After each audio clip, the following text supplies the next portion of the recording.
This is Toby with Heavyweight MMA. I'm introducing Mr. Mark Pease. He's a lifetime martial artist, especially in the area of Muay Thai, where he's a professional trainer and having been a professional fighter as well. Thanks for having a chat with me today, Mark. Thanks, Toby. Good to be here, mate. Yeah, so your gym now is Strike Force Thai Boxing Gym in Burleigh Heads on the Gold Coast, right? That's correct, mate. Been there 33 years this year. 33 years. I was having a little look into your background. Yeah, so long just there. So I was interested in knowing, like, when did Thai boxing even enter your mind? Like, when did you first know about it, or when did you first start training? I was doing karate, and like most old school fighters and gym owners, they all went through sort of usually a Bob Jones background and things like that, which we did. That was kickboxing shows, and it was about 89 when Bob sort of come up to the Gold Coast and stayed at my parents' house, and I stayed with him, and we had a really good time. And he had his first trip to Sichuan in Pattaya, so I learned quite a lot. And we just watched it from there, and sort of I really didn't look back because I virtually closed off my karate background straight away. Well, not really straight away. I still did it, but I just kept wanting to learn more and more about this Muay Thai. It was just, and still to this day, I mean, I just can't get enough of it. It's, my wife calls it a little bit more than a passion. You know, it's a bit of an obsession, to be honest. I'm kind of interested. Like, I know in the old days, a lot of the old schools were of the adage that they don't want people to train anything different, but it seems like Zendu Kai was branching off into different areas and learning new things, including grappling, including Thai boxing, etc. How does that come about, that they actually allow it rather than sticking with a strict karate sort of background? Well, look, man, everything evolves. Muay Thai's evolved in the last probably 10 or 15 years as well. But back in the beginning there, I think that because it was such a new concept, everybody was trying to embrace it and learn different things. So if you didn't go to Thailand, you had the old VCR watching videos. Remember those things? You used to put them in. I do remember. We didn't have the luxury of YouTube back then. So you had to go to Thailand and for a month or 2 or 3 months or whatever, and get some not DVDs then. It was all VHS or Beta, and then you watched the fights and you just religiously watched them over and over and over again. And that's how my background stemmed, because I didn't really have anyone here that could train me. I had a good mate from West Australia, Mark Simpson, who's one of the number one refs over in that state still today. He was a really good boxer, and I was a good kicker. So we sort of combined our sort of efforts together. And he was older and smarter, so we sort of, we progressed, and then we started winning some fights, and then it sort of branched out from there. Then they had no choice. We did have to go to Thailand after that, and that was probably about 91, 92 we started going, and it was a very different thing back then, mate. Yeah. So in the first instance, were you competing in like full contact kickboxing or something before you entered into sort of Thai boxing realms? Yeah, definitely. So you're already competing in that when you started to take up Thai boxing? Yes, yeah. Look, we'd only been in it probably about 12 months. Look, long story short, I was doing karate, went to a kickboxing show, and with my karate instructor and a good friend of his, Tony Quinn, was fighting against a guy called Gary Patterson for the Commonwealth title. And now he's an old school gentleman as well, both of them. And I watched it and I thought, mate, this is unbelievable. And he goes, I can't train you this. So that's how I branched out. So I'm doing it all myself. Yeah. And then it was video magazines and stuff like that. So it was good. So when you went over, there wasn't, it wasn't as popular as now. Obviously, you're one of the first sort of guys, or one of the first groups of people to actually be going over there and trying to train, right? Yeah, well, we went, I have a good friend, Tim Dharmajiva, who owns Songpinong, Bangkok. Now, first started going, he took us over there and took us up to Kanchanaburi, up about 2 hours out of Bangkok, to a place where they just train kids. And I thought, well, what are we going to kids? What are we going to a kids gym for? He goes, this is where they all learn the basics of Muay Thai to start breaking out. Man, we were on a concrete floor, and the bags were old leather with a big dent in the bags. You didn't kick that dent, you'd get your shins buckled up, and man, they're making us 2 hours every day just to see if we were serious about learning. So it was a very very hard introduction to Muay Thai. But once you got past that, because there was very few Westerners back then, like you had guys like Damien Meyer from Perth. Nugget was going over there just after himself. Then you had guys like Dita Fat, Raymond Deckers. But there's a very few over there at that stage, you know. So if you walk down the street and you spotted them, and you sort of give them away because you know we were the only Westerners there, realistically doing Thai boxing. Awesome. So that must be at what age were you heading over there, Mark? At Thailand? Early 20s. Early 20s, yeah. So it must be a spin out. Like you're originally from Australia, Mark, or are you from somewhere else? Yeah, no, I'm from Australia. Is that a check? You seem a bit English sometimes. Some of your habits, mate. Your Vespa and your taste in sport. Everybody says the same thing. What part of England am I from? I said, I'm not from England. I'm from Melbourne. So you might as well say from, because we all played football, soccer and AFL down there. So it was all good. We won't hold that against you, mate. You know, it must be a bit of a spin out being an Aussie and heading overseas. I know for myself being overseas, it's been a massive cultural shock when you first walk into these countries, and for you moving over there, it must have been a spin out. Like even now, if people leave Australia and go to Thailand, it must be a big cultural shock, right? Yeah, but it has changed quite a lot, mate. I mean, back when we were going up there, we couldn't speak Thai. We spoke a little, you know, we spoke the basic words. We had a little Lonely Planet book to learn the basic words like hello, how much, and all that sort of stuff. But they couldn't speak any English at all. So either had to adapt real quick to their way, or it didn't happen. Do you know what I mean? And, you know, it was usually if you're doing something wrong, you get or if you did it right, you know, so you understood by their mannerisms and what noises they made if you're doing it right or doing it wrong. Yeah. So that was, but nowadays you go there and, you know, you go to a gym and sometimes you're holding pads.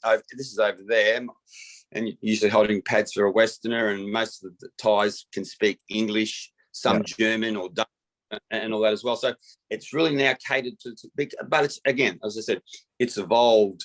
You know, it's gone from being, it's like Test cricket when cricket evolved from 5 days to 50 overs now to 2020s. That's what Muay Thai has done, you know, down to the 3 rounders with the, you know, small gloves and Thai fight and Muay Thai online, all that sort of stuff. And these guys, it's commercialized in that sense, right? They can really make a good living out of it now.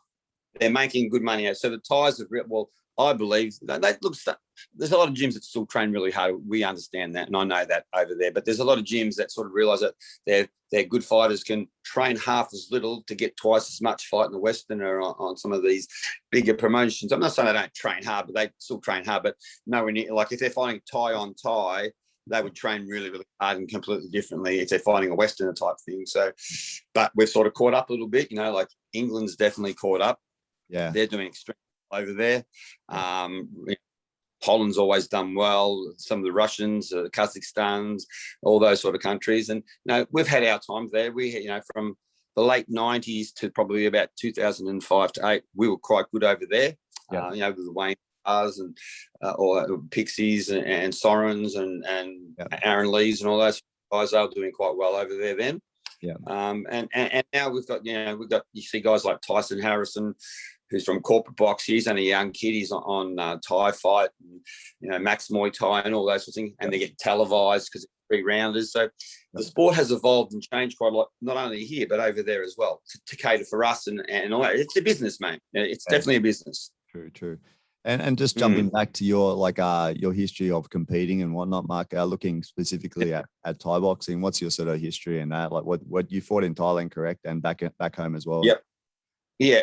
Look, mate, being a pioneer, I was talking to this guy yesterday on his podcast, and back in the early days when we first started training, there was very few gyms that did Thai boxing. Some were trying to have a go at it, and some of them fought in karate pants and stuff like that. You'd go to a venue, foot pad.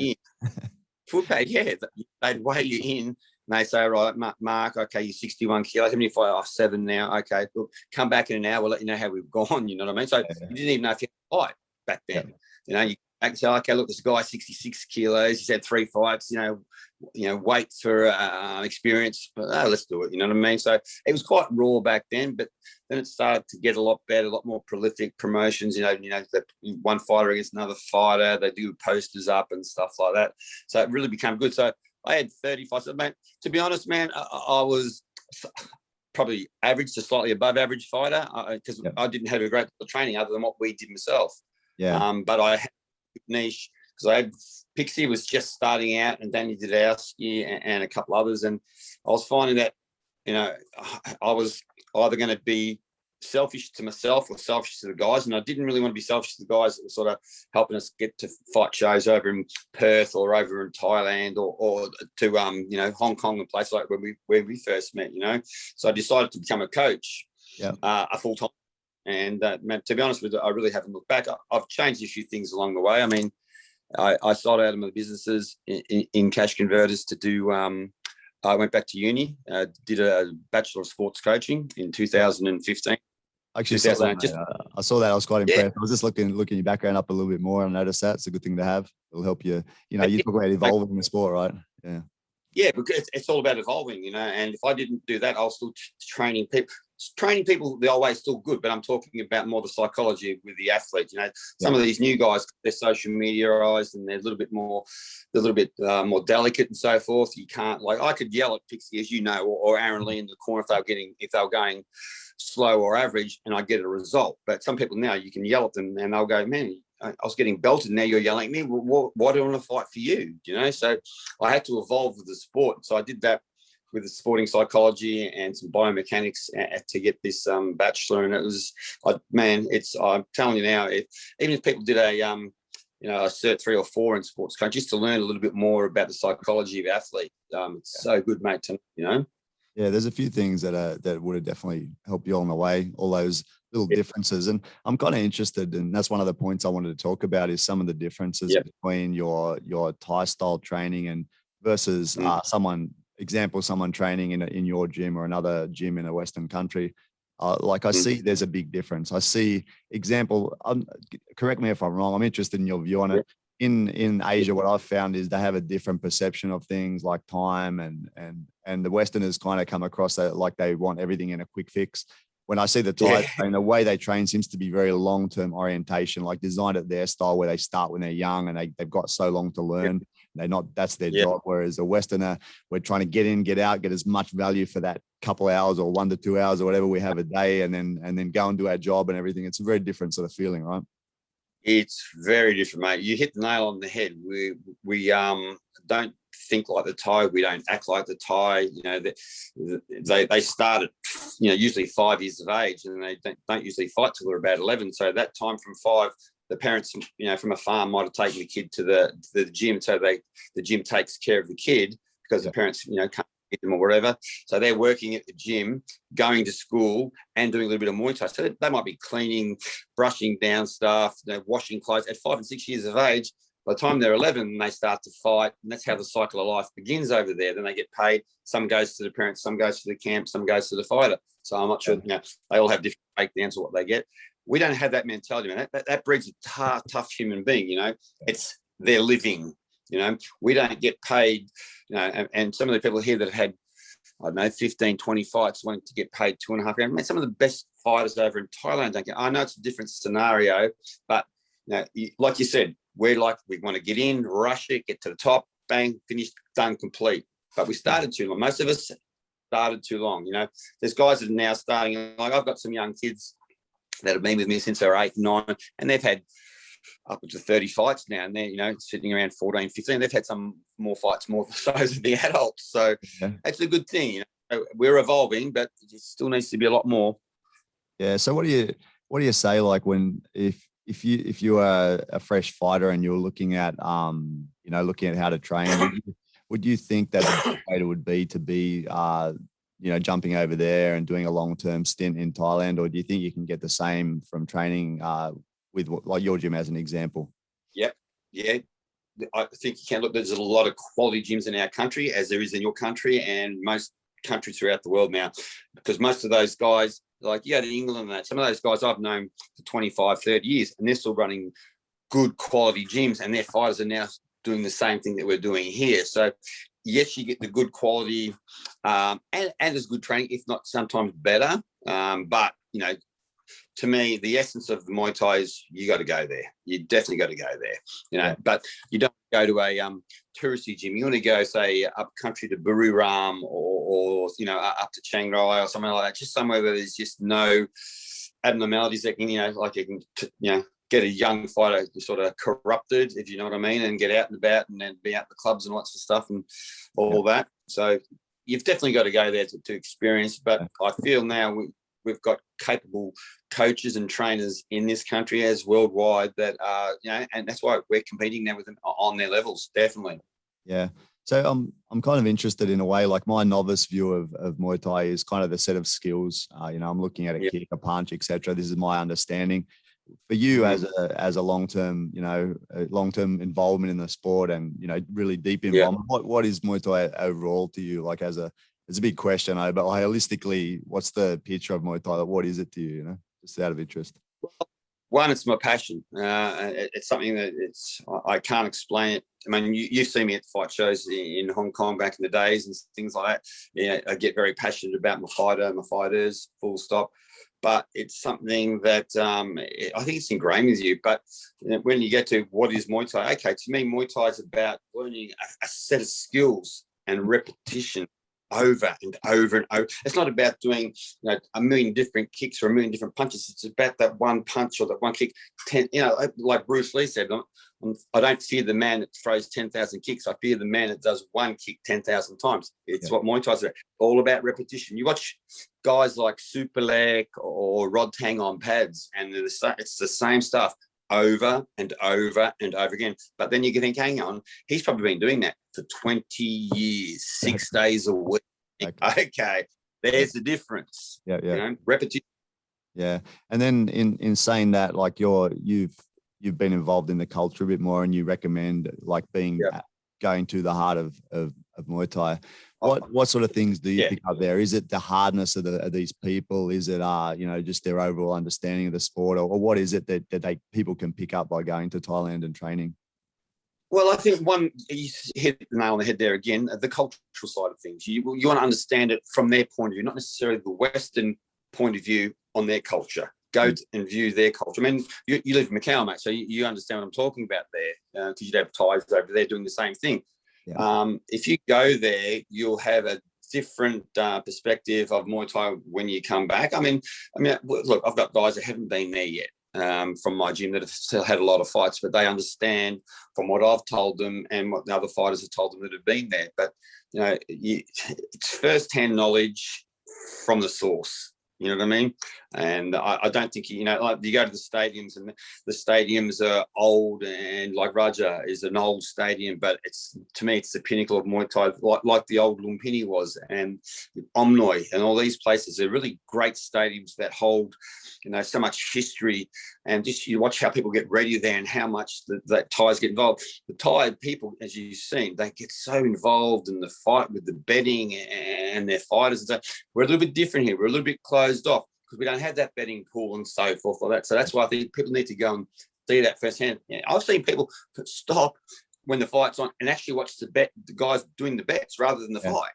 So I've been guilty of that before, mate. The first time I went to Lumpini, the same. I was what the hell's going on here, Yeah. Definitely. It's a very interesting thing. And on the same sort of token, like the pad holders seem to be very different. I've found personally from Thai boxers that have been over in this part of the world, that the way they train seems to be based on that like long-term type of scenario of very simplistic training, like very simple combinations, whatnot. Whereas you train at some of the more westernized gyms and they're really mixing it up a lot. It's like we don't have enough attention span to throw a basic combination 1,000 times. We want to change it up every 2 seconds. You know what I mean? I think with you there.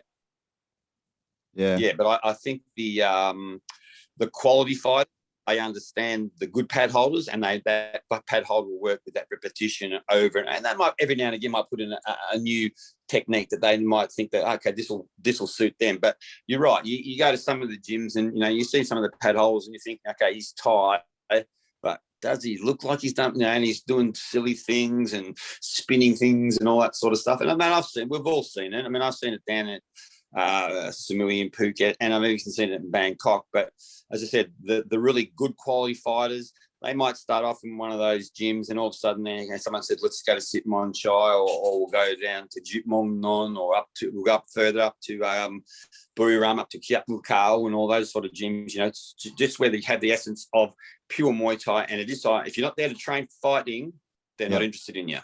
100%. And that's the difference. So it's good.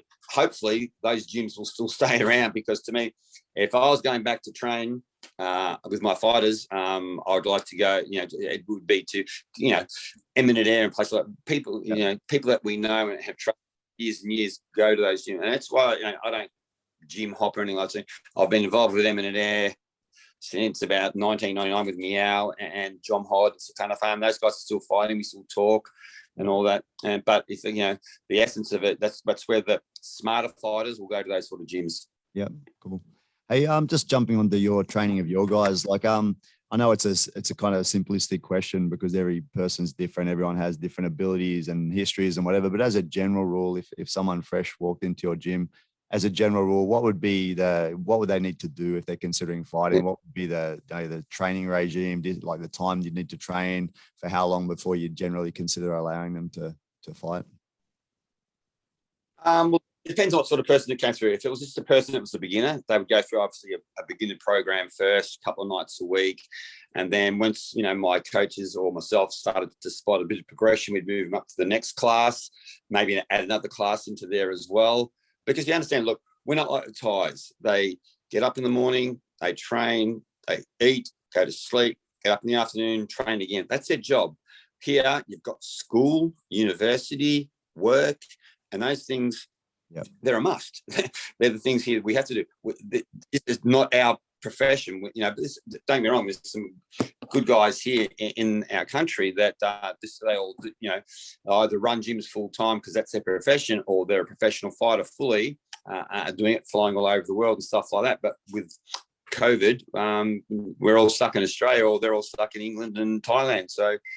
But if it's going to be a fighter that's come from another gym, I would, the regime would be same as everybody else. They come in, they would go for a run, and from there they would do the shadow, 5 or 6 rounds on the pads, same on the bag, clinching, weights at the end, and that's the regime for quite a while. And then we start watching them spar. But then I also give, as I said, because of my degree, I've learned how to understand fighters a little bit better with emotional intelligence. I give them all a fighter profile sheet. So ask them questions on it, like what motivates them, what their goals are for a year, 3 years and 5 years, what they think their weaknesses are, what their strengths are, and how they like to be spoken to in the corner by a coach. That way then I can formulate a plan, and I have a coach's board in my gym. So I start putting down, okay, that's what we need to do with this guy.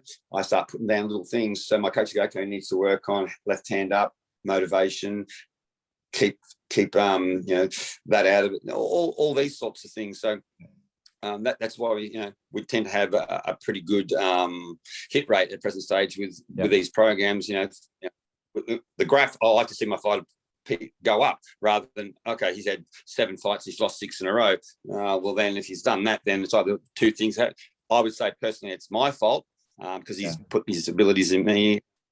But if he's getting knocked out and stuff like that, and he's making a mistake, then it's like, mate, it's probably not the sport for you. Perhaps, look at being a paddo if you still like the sport or something like that sort of thing, which we do to people as well, What's the general length of time someone would train before you'd consider putting them? I know it's a very general question because everyone's different, but if someone trains hard, so they train 5 times a week, how long would a general person, your average Joe Blow, have to train before you think they would normally be ready?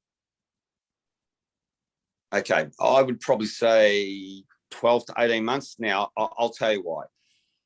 Muay Thai's a sport, you don't play it. You play golf, you play tennis, you play football and soccer. You don't get hurt. This sport, as you know, you can get really, really hurt. You can get cut up badly. You can get broken ribs, bones. You could die if you're in the wrong hand. So I've got to make sure I'm accountable. These people come to my gym for that particular reason, because I vest my time, as my coaches do as well, to get that person to where they want to be, get their weaknesses to strengths and to their goals, or help them get towards their goals, as long as they're small, achievable ones.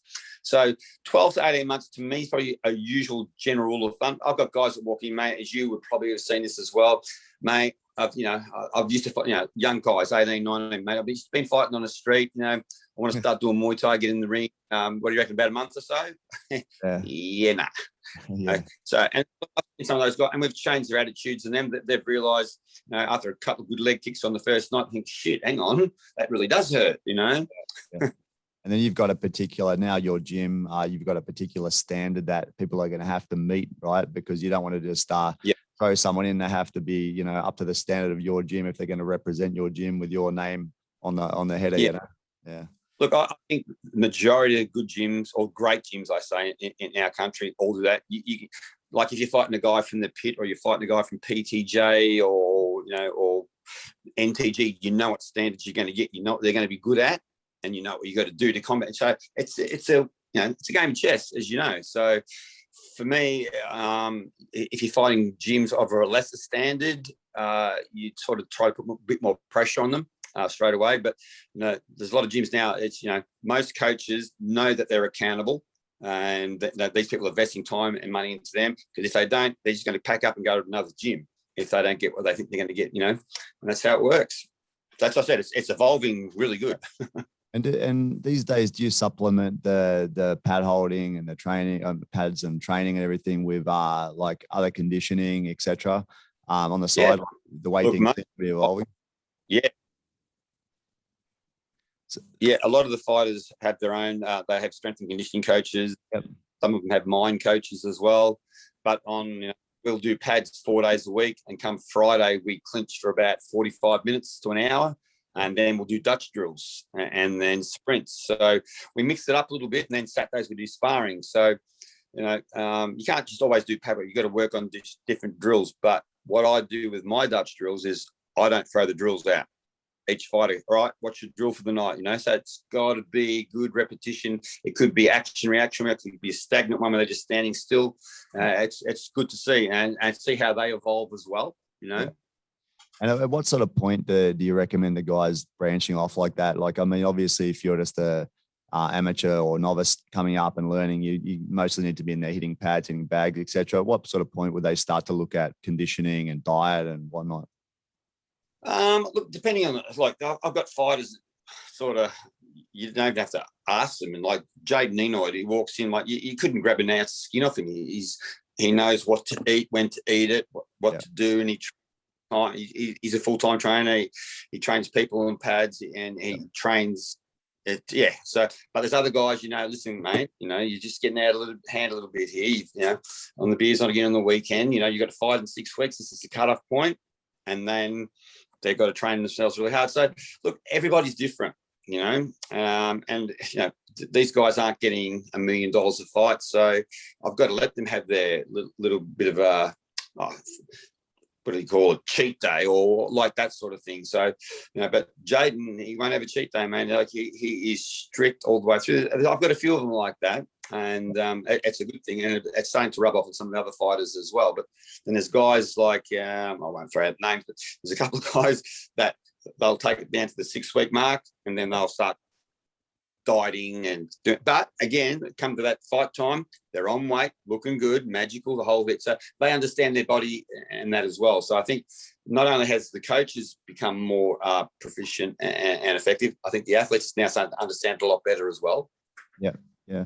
It's very interesting, guys like yourself and your professional guys, like the sacrifices they make for dedicating your lives to this sort of art. It's quite amazing. Yeah. Looking at yourself, like how many years did you say now? It's around 33 years. Like, it's amazing, like you can do a university degree for around 6 years, or a couple of university degrees in around 6 years and be called a master. So what does that make someone that's done something for 30 odd years? It's just amazing the level you guys have gotten to. What are the benefits, or what have you gained, or what do people gain out of this sort of gladiatorial life in the start, and then drifting into natural progression into trainer, etc.? What do you feel you've gained doing this? Oh, mate, look, the biggest thing I've gained out of all this, I've got lifelong friendships with people like yourself, okay? We've known each other since about 2008, right? When we were in Hong Kong, you come to the fights and we hooked up, and bang, bang, here we are again talking. Yeah. Now we're picking up like we haven't been away from each other. You'll bring your kids over, and we train, did a private lesson with them and all that sort of thing in my gym. That's a good thing. And I've got guys that can go to England when we fought in England and France that I still talk to, and we're talking lifelong friendships. I think it's martial artists have a really good, I'm talking a prolific, strong, perfect martial artist that has got a good gym or is a good fighter. we all know each other type thing. Yeah. All the West know each other quite well. You know, I can go to England and I can be hooked up straight away and be staying in someone's gym training there. And same, as I said, if I come to Hong Kong and when you come here. So I think the friendships that I've got out of it, and I've traveled some countries I probably would never ever have traveled to in my life before, like Abu Dhabi and Dubai and places like that. Yeah. You know, I have a good friend over there who's one of my sponsors, Matt Dryden from Hard Knocks Fight Gear. You know, look, it's just the lifelong friendships, mate. I think I really couldn't put it any more clearer than that, you know. But I enjoy learning, and I really like, if I can, because I watch probably, I don't know, 5 to 8 hours of fights a week. Some of them old fights, some of them new fights. But I tend to watch, rather than watch the fight itself, I tend to watch the fighter. So if I'm watching, say, Super somebody, I'll watch just Super fight, and I start looking at things like, okay, that'll look good. Hey, man, maybe I could show that to one of the boys. You know, ones that I could think would fight similar to his style. Yeah, and you know, just up new knowledge all the time, man. It's just, you know, I mean, if you think you know it all, get out of the sport, because, man, there's always something to learn from somebody. You know, everybody's just got something different, does it a different way, does the kick a different way, or an elbow slightly different. Yeah, and you can see now, even the Thai trainers in Thailand, the good ones, are now starting to evolve with the strength and conditioning a little bit more, with the battle ropes and the kettlebells, where it used to be just the old plates and bricks and all that sort of stuff. So they're evolving, so they're to keep up. So it's knowledge, man. Just the knowledge and lifelong friendships that I keep getting from those is great. Just thinking over the years, the popularity of Muay Thai has increased, like, you know, whatever, tenfold. The starting early days that, like, no one had heard of Muay Thai. Like, I heard of it as a young guy, and it's a mystic sort of sounding new martial art that we all heard about. We've seen it slowly increase from, you know, guys like yourselves in our country, bringing it to our country and making it common, and then guys in all realms, like, from my things that stand out in my head would be like Borkow jumping into K1 and smashing everyone, and guys training it in UFC, and it's really, everyone knows of Muay Thai now from the you know, worldwide popularity of it. Is there a chance now that there is like a good income stream for fighters and for people that are involved in the sport, or it's still a very difficult way to make a living? It's definitely a difficult way to make a living if you're a fighter. We don't have the money involved in the sport, like in the UFC and so forth. Like, some of these guys are getting paid, you know, like, I think basic's about 50K. I don't think anyone in Muay Thai gets that, like, at all. So I don't think most people that fight don't necessarily do it for the money. I think they do it more for the glory, the prestige, you know, like you look at guys that like fight at Raja or Lumpini to be ranked number 1 or to win the belt. I think it's more about the prestige of it, more so. It's our fight coaches and promoters who make all the money, supposedly. You know, it takes a special person to be a good high level competitor, right? I really liken it to the old gladiators. Really, you know, these are like standout people, you know, amongst. Mate. Yeah, look, some of the fighters that you know, like some of the guys that are here, and I'm not going to throw out names, and some of the guys in Thailand, you just watch them and you think, my God, you know, like, you're 60 kilos, man. You would destroy most human beings with one of your kicks to your elbows. I mean, they just train and train and train till they get it right. When they've got it right, they keep doing it again and again and again. Like I said, it's all about repetition. That same shot over and over again. And you watch it in the fight, it's the same shots over again. And it's just, you know, it's surely got the chess match happening and all that sort of thing, but you just see the spirit of the fighter, and you can, you know, I personally, I can watch a fighter and I can see the spirit breaking of another fighter, be here or much like that, and you've probably seen it as well yourself. And then that might not have finally gone, but all of a sudden that other fighter can see it themselves and they start locking on, you know. It's just to have, you know, some of these fighters today have got such a strong will to succeed and win it. It's phenomenal, you know. It's really different. Like, back in my day, my fighting, you just trained and you fought, and that was it. There was no real sense of urgency. You know, you got a title shot, and it was all, you know, happy days. You got the title shot. But now it's a lot more, you know, because of this, they've got a lot more, you know, their social media pages out there. They've got sponsors involved with them. And a lot of time they're trying to build themselves up to get to the pinnacle type thing. And you see them, they really put on themselves. That's why a lot of them, they have mind coaches and all that now, mate, for that particular reason. Keep them on the right path. Yeah. And the development of Thai boxing for yourself, would you say, I mean, in terms of skills and whatnot, the young guys coming up now back home in Australia compared to yourself coming up, would you say that there's a much higher quality, like yourself fighting a guy coming up now, your old self coming into now? Would you have the same success, or would you have to be training at a higher level?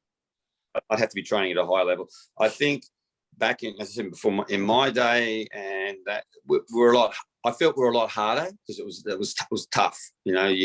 Sometimes you'd fight somebody that was 5 or 6 kilo heavy, but if you didn't fight, you probably wouldn't be fighting again for 6 months. So you did it. Yeah. Nowadays, you're picking a fighter, and the guy's had, it's a certain weight. You know what he's doing because you've done research on him. You've looked at him on YouTube. You looked at him on his Facebook page. There's a lot more things involved in it. The technicality of the fighters today has improved dramatically. That's why I can say, I mean, I watch a lot of fights to learn new techniques because I can't always go to Thailand. But, I mean, watching these techniques or just seeing how they do a sweep slightly differently and just little things to try and nut out myself and look from doing them ourselves. So the technicality of a fighter today has improved dramatically, mate. 100%. Yeah. But before, the hardness from Thailand side, they've had to do that as well because they're like, if we put all our good fighters back in the golden era to fight the Thais, there's not one of us that would come away with the win. We'd be destroyed, as you know. But now the Thais have realised they can train half as little to get twice as much money fighting a Westerner. So and they're matching them that way, sort of thing. So I'm not saying they're not hard, but they're not. If it was Thai on Thai, it'd be completely different. But when it comes to Thai, it's they still want to beat us all the time. But it's the quality of the Australian or the quality of the Englishman or so on has improved dramatically. We're not getting belted anymore that much. We're doing the belt ourselves as well. Yeah, right. Mark, I don't want to keep you forever, but I got one more thing I just wanted to talk about. And I was listening to you the other day on another interview talking about psychology, etc. I just wanted to just have a quick chat about what you would recommend. Like, what's a basic blueprint for someone who's competing or going to compete on how to prepare themselves mentally for a fight? Seeing as that's a pretty difficult thing to do, stand up in front of a pack of people and punch on with someone with, like you said, the potential of seriously getting hurt. It's not an easy thing to do. Yeah, well, look, I tell all the fighters, look, you can see it in each fighter, as you've probably seen it as well, mate, because you train kites as well. So I can see by looking at them if they're on the ball. But I've always told my fighters, if you train 5 days a week, on average, it's probably 3 hours a day. How much do you work on your mind? You need to work on your mind game as well. You've got to have a psychological plan in place. When you start getting that little bit of doubt involved, like, oh, geez, I don't know, he's really good. You got to have self-talk. Hang on, man. You've trained hard for this. You've worked your backside off for the last 3 years to get to this point. This is your time. So you got to have the points that you know how to talk to yourself with self-talk to get over those little hurdles. I've seen fighters that beat themselves up that much and that they're actually physically sick because they can't, oh, man, I can't do it. Yes, you can, mate. Listen, mate, we've trained hard. So I've got to then, as a coach, I've got to know how they need to be talked to. I can't yell at them. I've got to listen, guys, mate, you've trained your backside off to this. We've done blood, sweat and tears for the last 8 weeks just for this fight. You know how he fights. He knows how you fight. You're both 50. It's your time. Because if I put them in there with that, it's going to take them a very long time to get back to where they should be. If they weren't walking in there going, right, I've got this. Like, remember Aaron Lee, mate? He would get there, he'd be talking to everybody in the crowd, getting photos. He'd be out in the back room. He would be switched straight on. As soon as he walked to the ring, he did his business, you know? So, yeah, you got to, each fight is different, but on the psychological side of things, mate, I, as a coach, have to understand each person. That's why the fighter programs come in there. And if I can get their head, hopefully they're doing the same thing. A lot of my fighters have whiteboards at home. So they're going to say, if they're fighting for a title, they might be fighting, I'm fighting Joe Blow for the Australian blah, blah title. I'm going to win that title. And by the time they look at it at night time, when they go to sleep and they wake up, it's the first thing they see in the morning. So they've got it in their head constantly over and over. It's a want and a belief. I know you want it, but do you really believe you can get there? Once they match the want and belief together psychologically, very hard to beat a person with a belief, mate. Very, very hard. Yeah, it jumps into my head. I was listening to quite a famous MMA fighter only this week, and he was talking about his change in mindset, and he's trying to face the fear and face the challenge and being ready when he gets in the ring, rather than trying to distract himself from it. Because there's some people kind of push that people should, distract themselves, not think about the fight, etc. But then he said, when I get in the ring, I'm going to be state of shock if I haven't already faced this and dealt with those demons in my head. So it sounds like you're on the same lines of thinking that they need to face that fear. They need to believe in themselves. 100%. They need to know who they're fighting and what they're going to do, and be ready once they step in there. They've already gone through the thought process, right? There's a very good fear quote, mate. It's like everyone's going to face it, and then it's how you deal with it. So you can either forget everything and run, FEAR, or you face everything and rise. Okay, you got your option.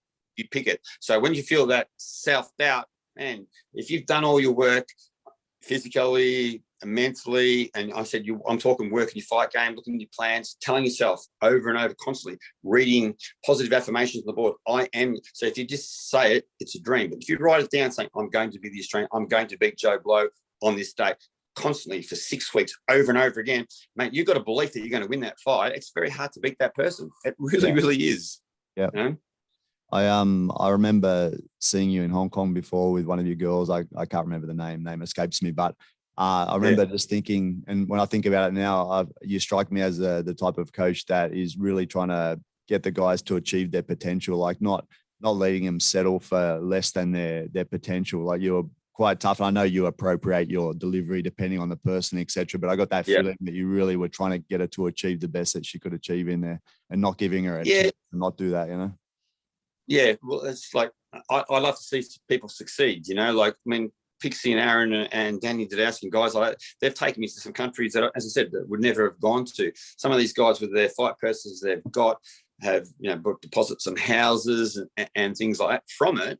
But like friendships along the way as well. So if I can see somebody that's come to me as a kid and we've trained and I've got them to where I believe they can get to, and they've become the best champion, it might only be an Australian champion, it could be a world champion. If they've got that and achieved that, I've done my job, and it makes me feel good about myself. But don't get me wrong, it hasn't always been roses, man. There's been times where I've had somebody that has lost a title, and I feel as much pain as them, because I'm, as a coach, once they've lost the fight, I should be the last person with that person in the change room, because they're down. I mean, until they go home or whatever they're going to do, I need to be at the back saying, okay, mate, and I've got to try and pick them back up again. I've got to try and find positives and then negative, because, man, some people today, they, you use suicide and stuff like that. I mean, I don't want someone to tip over the edge because of it.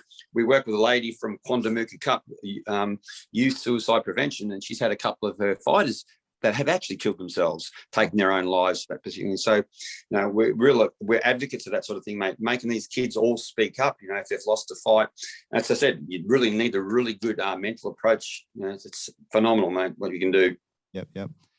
Just the last point. So on your gym, Strikeforce Thai boxing, the gym does it have like an open policy that people are welcome to come and train, or is it like a kind of closed off that you don't have? No, mate. Muay Thai is no secret, mate. As you know, I really have a really big. I don't like cliquey groups forming in the gym. I like my fighters, if they're not, if they don't have a pad holder, they're not fighting for a couple of months, I like them to hold pads for each other and work with each other. Everyone comes in the gym, says hello to everybody. When they leave, they're able to give high fives and all that sort of thing. I really like the camaraderie, even though it's an individual sport.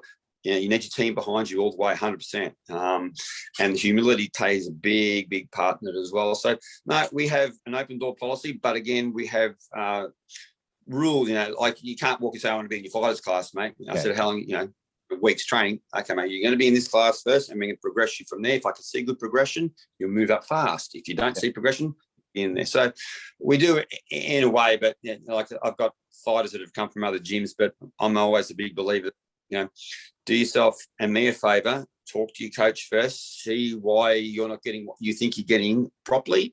If you can't come to an agreement, tell your coach that then you're going to go.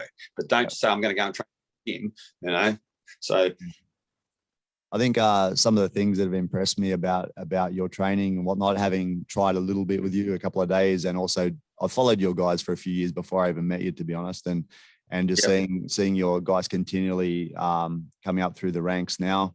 I love the technique that you've got a really, really solid base coming out of a gym. I just see the technique is very flawless. It's a very nice solid base. I love the balance of your guys, and there's a kind of standard across all of them. There's a similarity. It's not, it's not all varied, looking different. Everything, there's a solid base to each of them. Of course they've got their own little bits that they're better at, little parts of their style they're better, but a very nice base that you're providing all your guys, Mark.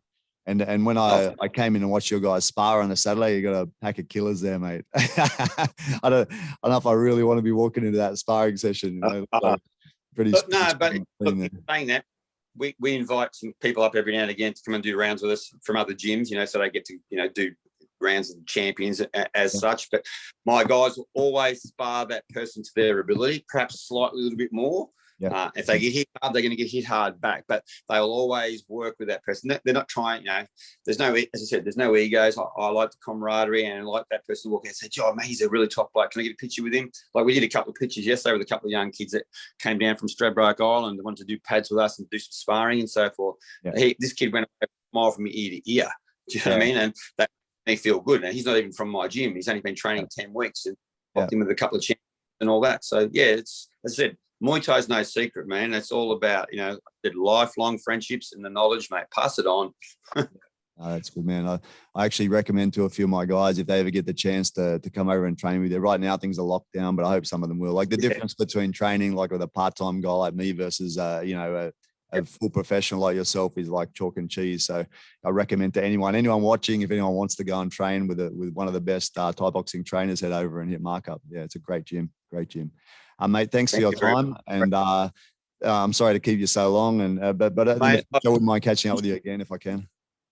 Mate, I've really enjoyed it, man. I really, really like chewing the fat with you, mate, which we always do anyway. So it's good to see. Yeah, cool. Thanks for your time, man, and take care. And we'll catch up in the future. Cheers. Excellent. Thank you very much, mate. Appreciate it. Thanks, bro. Bye-bye. Bye now.